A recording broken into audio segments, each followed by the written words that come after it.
Dito isso, eu quero agora compartilhar com você a palavra de Deus. Quem esteve aqui na semana passada pôde me ouvir falar que eu estaria fazendo uma pregação em duas partes, né? Uma parte seria na semana passada e a outra eu concluiria nesta semana agora. E qual que era o nosso tema? Só para que você se recorde, nós estávamos falando sobre amar a Deus. E na primeira parte nós falamos por que amar a Deus.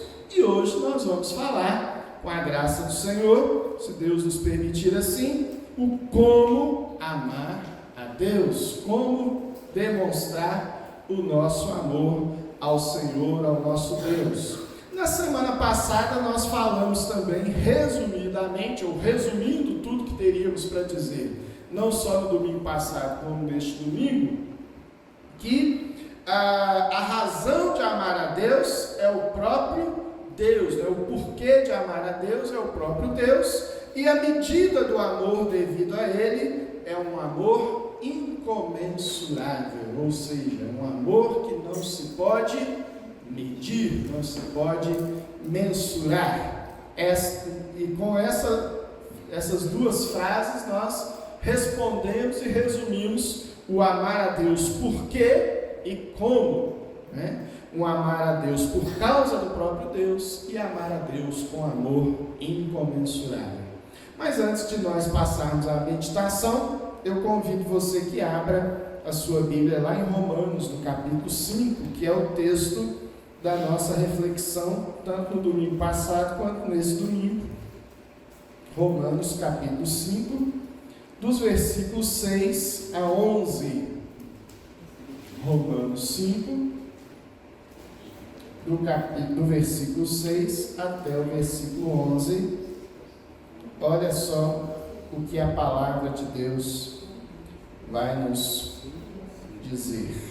Diz assim: porque Cristo, quando nós ainda éramos fracos, morreu a seu tempo pelos ímpios.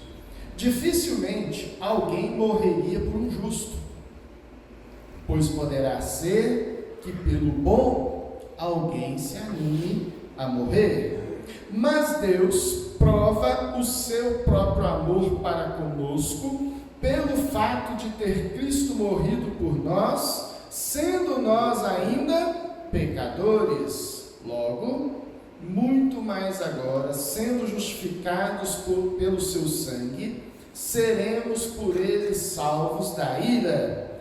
Porque se nós, quando éramos inimigos, fomos reconciliados com Deus, mediante a morte do seu Filho, muito mais, estando já reconciliados, seremos salvos pela sua vida. E não apenas isto, mas também nos gloriamos em Deus por nosso Senhor Jesus Cristo, por intermédio de quem recebemos agora a reconciliação.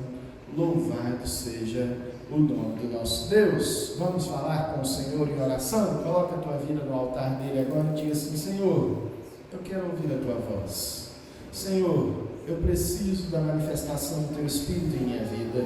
Eu preciso da resposta que vem de ti ao meu coração, à sede, à angústia, à necessidade da minha própria alma, meu Pai.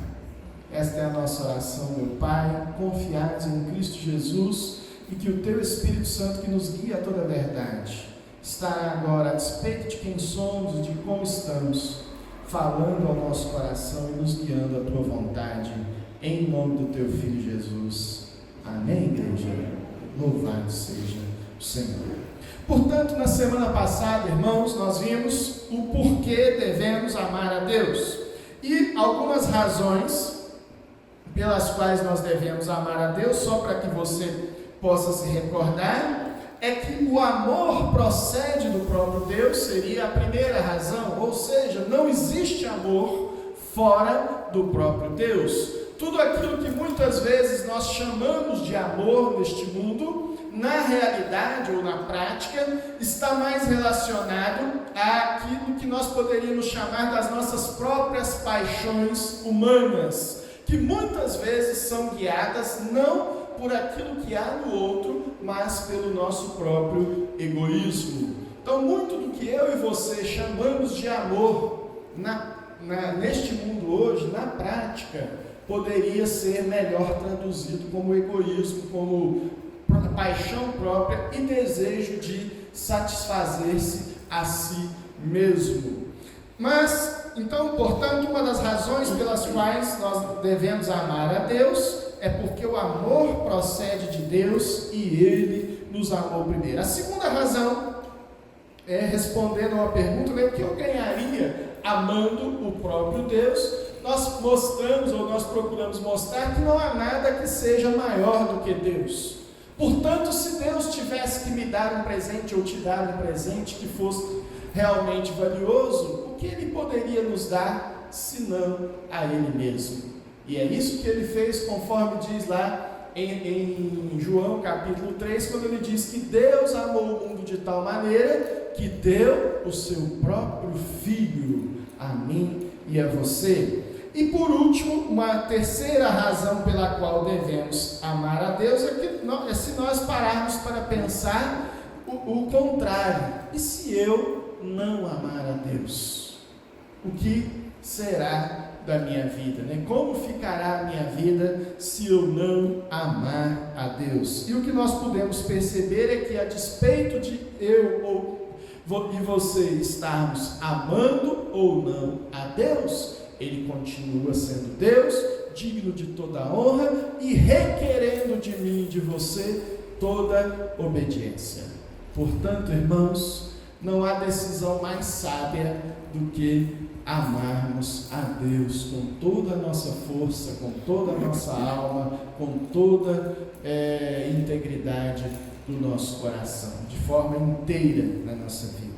Mas aí, nós vamos para a segunda parte desta pergunta: amar a Deus, como eu devo amar a Deus? E essa pergunta, como, ela envolve duas dimensões aí importantes que você precisa pensar nelas. A primeira delas é o como, o modo, né? Como eu vou amar a Deus? E a segunda é a quantidade.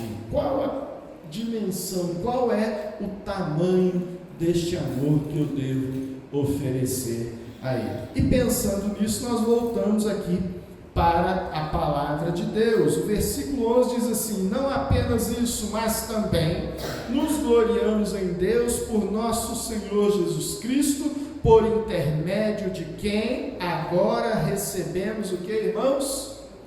A reconciliação.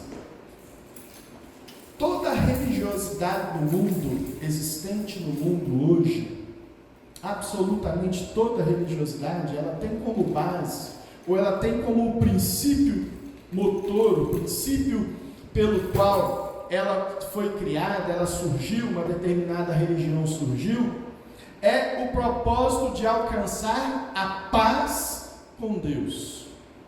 É o apaziguamento dos deuses. Quando você pega lá uma religião, por exemplo, tribal africana, e você começa a questionar ali os ritos, começa a procurar entender o porquê dos seus rituais religiosos, você vai descobrir e você vai enxergar que em todas estas religiões, especialmente as primitivas, aquelas menos complexas do ponto de vista humano, você vai perceber ali o desejo de que de alguma forma os deuses sejam apaziguados e a pessoa consiga, portanto, viver tranquilamente sem a reação negativa daqueles deuses. Isso acontece nas religiões tribais, nas religiões animistas, e se reflete nas demais religiões mais complexas e maiores do nosso mundo. Aquela ideia de que você consiga ter uma determinada paz com o seu Deus, uma relação de pacificação com o seu Deus.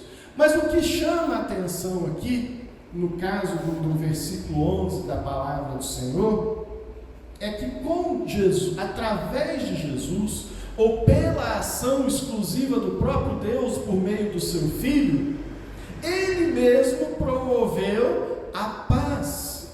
E nós agora, por intermédio da sua graça, podemos ter paz com Deus. É assim que inicia este capítulo 5, que você leu aqui, do versículo 6 ao versículo 11. Olha só o que diz o versículo 1 deste capítulo. Justificados, pois, mediante a fé, nós temos o que, irmãos? Paz com Deus. Ou seja, a própria fé cristã parte deste mesmo princípio, de haver paz com Deus. Mas o que diferencia, portanto, o cristianismo de todas as demais religiões existentes no mundo, é que enquanto nas demais é o ser humano tentando fazer algo para apaziguar o seu Deus, no caso da fé cristã, a palavra do Senhor mostra que o próprio Deus, por amor, se levantou e agiu para estabelecer a paz com o ser humano. E justificados, pois, mediante a fé, eu e você temos paz com Deus. E isso se expressa, irmãos, através da ideia ou do entendimento de que foi o próprio Deus que nos atraiu a Ele. É o próprio Deus que se levantou, é o próprio Deus que se aproximou, é o próprio Deus que nos buscou. Ele nos amou com amor eterno, Ele nos amou com amor tal que nos aproximou integralmente dele.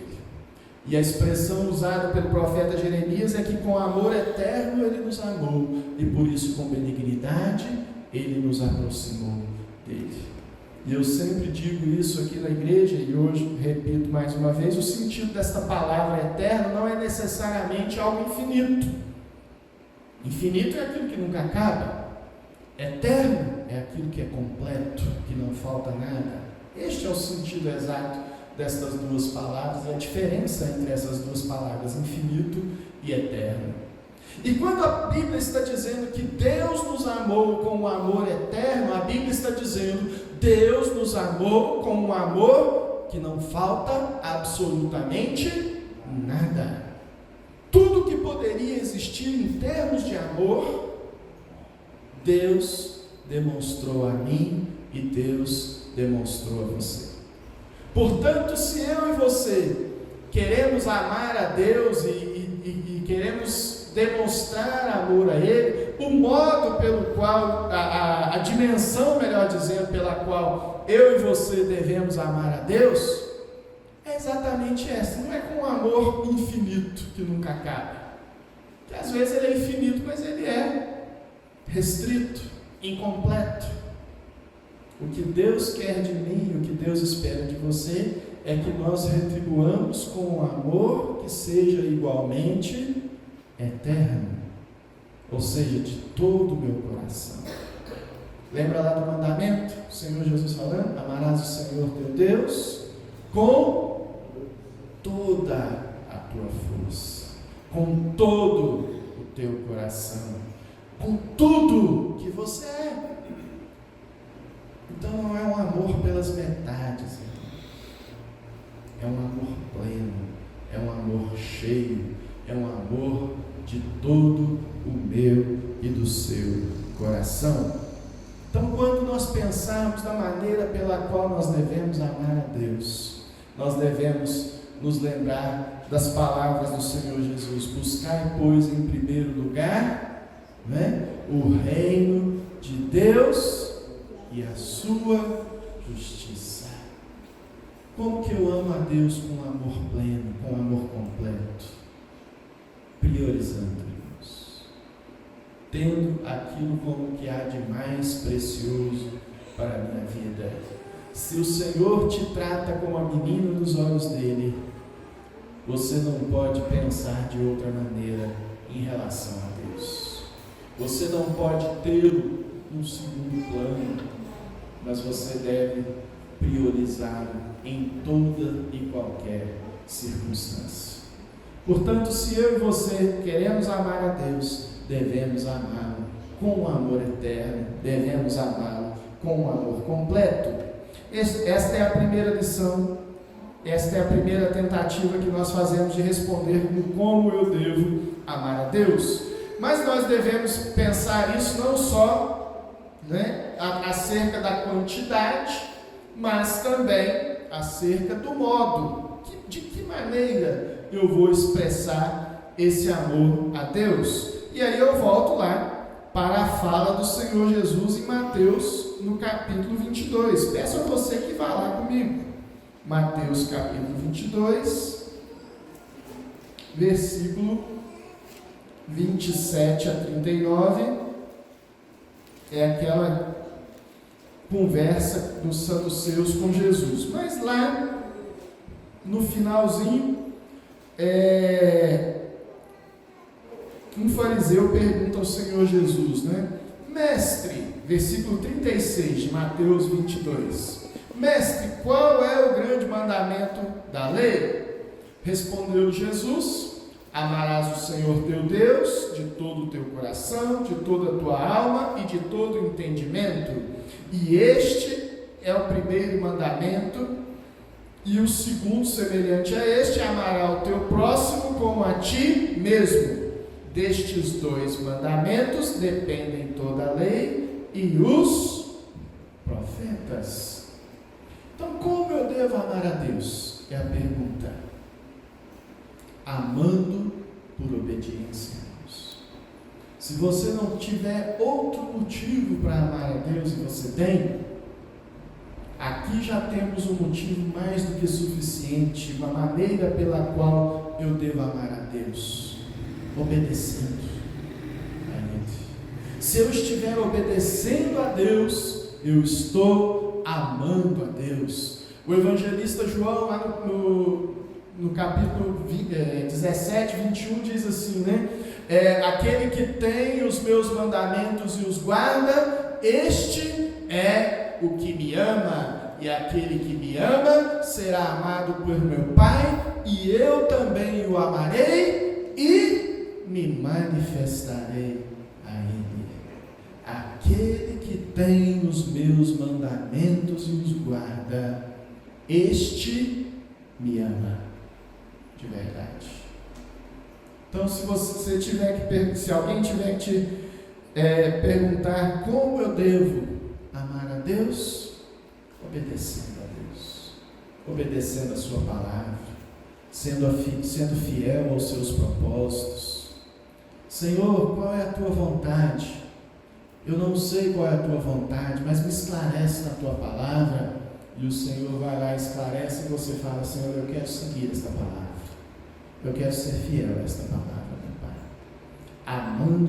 Obedecendo a Deus, eu estou amando a Deus. Obedecendo ao Senhor, sendo fiel ao Senhor, eu estou demonstrando um verdadeiro amor por Ele. E a segunda maneira pela qual a Bíblia nos fala que nós devemos amar a Deus é sendo capaz de amar até mesmo os nossos inimigos. Mateus capítulo 5, versículo 44 vai dizer o que, irmãos? Vamos lá? Mateus 5, versículo 44 diz assim, vou ler o 43 também para completar a ideia. Ouvistes o que foi dito: amarás o teu próximo e odiarás o teu inimigo. Eu, porém, vos digo: amai os vossos inimigos e orai pelos que vos perseguem. Eu hoje, conversando com alguns irmãos, eu dizia isso: se amar fosse gostar, Jesus não teria mandado eu e você fazermos isso. Mas Jesus não te obrigou a gostar do teu inimigo. Às vezes ele está te maltratando, às vezes ele está te perseguindo, às vezes ele está pisando em você, às vezes ele está te humilhando. E Jesus não está aqui dizendo: goste dele mesmo assim. Não. Jesus está mandando: ame o teu inimigo. Porque amar, irmãos, é ter um compromisso de paz, um compromisso de entrega. O amor tudo crê, tudo espera, tudo sofre, tudo suporta. Esse é o verdadeiro amor segundo a palavra de Deus. É assim que nós seremos capazes de amar a Deus, amando os nossos inimigos. A Bíblia diz ainda, né? Se alguém diz que ama a Deus e odeia o seu próximo, o seu irmão, esta pessoa é o quê? Mentirosa. É uma pessoa mentirosa. Porque nós fomos chamados a amar a Deus, amando aqueles que estão ao nosso redor. Amando, tendo um desejo de paz, um desejo de comunhão, um desejo de estar pronto a servir, independente da atitude do outro.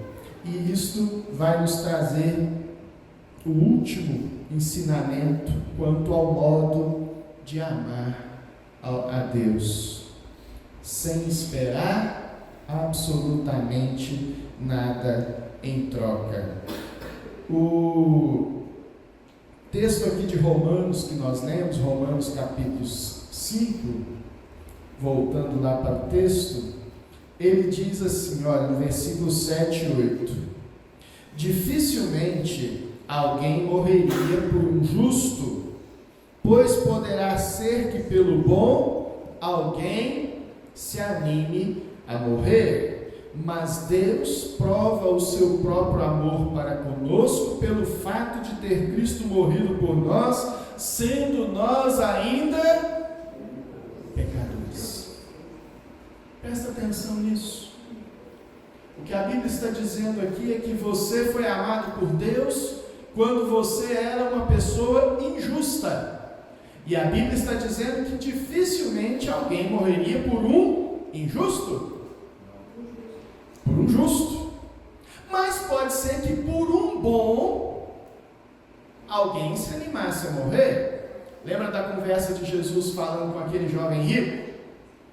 Bom mestre, o que devo fazer para ganhar a vida eterna? Qual foi a resposta de Jesus para ele? Bom, só existe um, que é quem? Deus.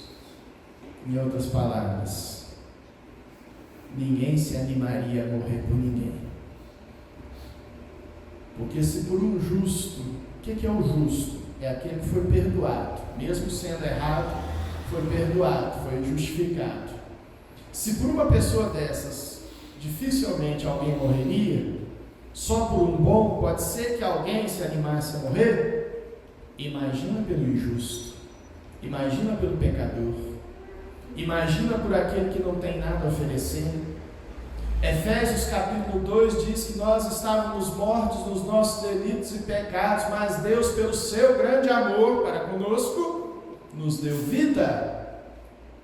Ou seja, um morto teria algo a oferecer a Deus? Não. Morto não fala, morto não reclama, morto não fica chateado pela roupa que puseram nele, morto não questiona se o caixão está apertado ou folgado, morto não fica observando quem foi ao velório, quem não foi, porque está o quê? Morto. E Deus amou ao morto, que éramos eu e você. E o que nós poderíamos oferecer para Ele em troca? Nada. Mas isso foi obstáculo para que Ele nos amasse? Não foi. E este é o modo pelo qual Deus quer que eu e você amemos a Ele e amemos o nosso próximo, sem esperar nada em troca. Não amar porque terá um objetivo, ou porque vai ter um benefício, ou porque será correspondido, ou porque receberá alguma bênção através desse amor. Não. Só amar. Como eu devo amar, meus irmãos, a Deus? Como eu devo amar o meu próximo? Sem esperar absolutamente nada em troca. Como eu devo amar a Deus? esperando que Ele me abençoe, que Ele olhe para mim com graça, que Ele me alcance, que Ele me abençoe. Não. Eu devo amar a Deus, ainda que Ele seja capaz de virar as costas para mim. Como eu devo amar o meu próximo, ainda com a mesma capacidade. Flávio, isso é muito difícil. Isso é quase impossível. Não, irmãos. Sabe por que eu digo isso? Não é por mim. É pela palavra de Jesus. Ele nos amou primeiro para que nós pudéssemos alcançar a dimensão do amor dele. Ele não pediria de mim, pediria de você algo que eu e você não fôssemos capazes de oferecer. Hoje, na classe de preparação para batismo, eu lembrava aos irmãos um exemplo que eu já havia dado a eles há algum tempo. Pense, por exemplo, num produto falsificado, uma camisa de time. Há pouco tempo atrás, o meu menino deu uma camisa do Cruzeiro para mim, uma camisa muito bonita, cheia de detalhes, toda perfeitinha. Eu olhei e falei assim: isso aqui é original. Eu falei: não, pai, é falsa. Ela não é a original, mas estava tão perfeitinho, estava tão cheia de detalhes, e por causa disso ela parecia muito com a original. O que isso significa para a nossa prática espiritual?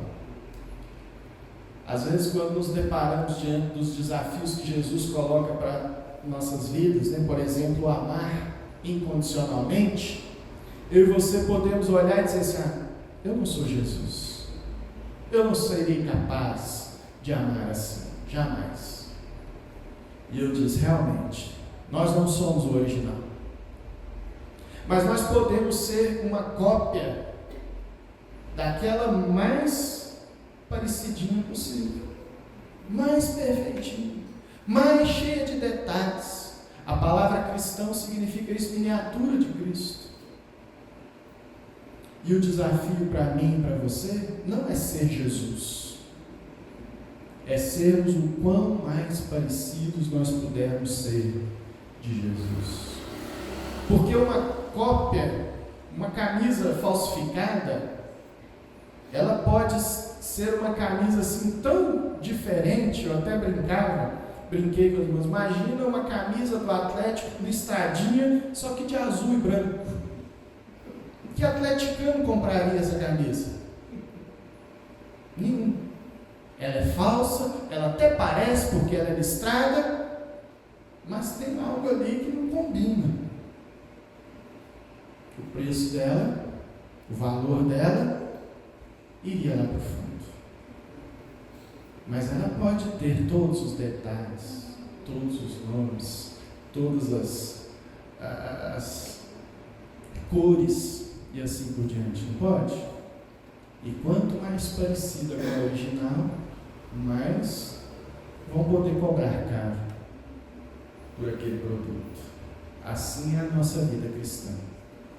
Nós jamais seremos o original, nós jamais seremos Jesus. Mas quanto mais perto, quanto mais parecido nós estivermos dele, mais valiosa será essa miniatura de Jesus. Mais valioso será esta cópia do Senhor Jesus, que somos eu e você. Então este é o desafio, irmãos.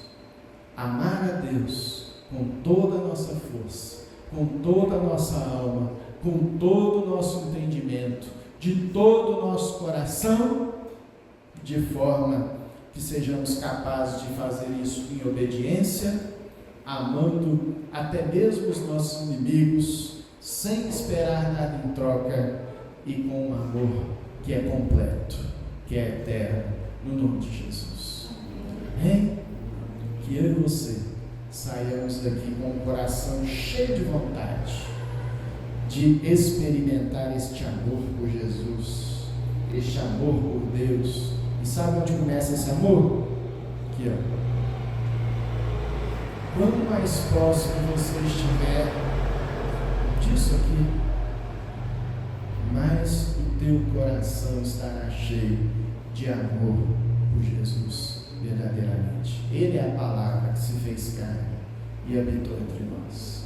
Ele é através dele, dela, da Bíblia, que nós poderemos conhecer esse Jesus e amar esse Jesus de todo o coração, de toda a nossa força, de toda a nossa alma. Então, irmãos, deseje, se apaixone, se envolva, queira Jesus na tua vida, queira conhecer a Jesus cada dia mais. Tenho certeza, você não vai se arrepender, você não vai olhar para trás lá na frente e dizer assim, perdi meu tempo. Não vai. Você vai ver que isso é o que tinha de mais precioso na tua vida. Louvado seja Deus.